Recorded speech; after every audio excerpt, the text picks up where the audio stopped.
Kikita mo ba ito? Oo, dito ako nabubuhay.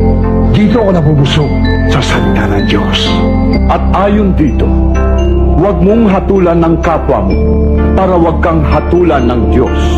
Sapagkat hahatulan ka ng Diyos ayon sa hatol mo sa iba.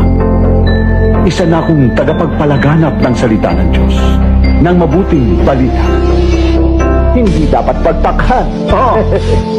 Dahil si Satanas man ay maaaring magkunwaring anghel ng kaliwanagan. 2 Corinto, Kapitulo 11, versikulo 14.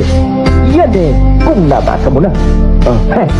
At alalahanin mo rin, Braganza, na sa oras ng paniningil ni Jesucristo, darating siyang katulad ng isang magnanakaw sa sandaling hindi mo inaasahan.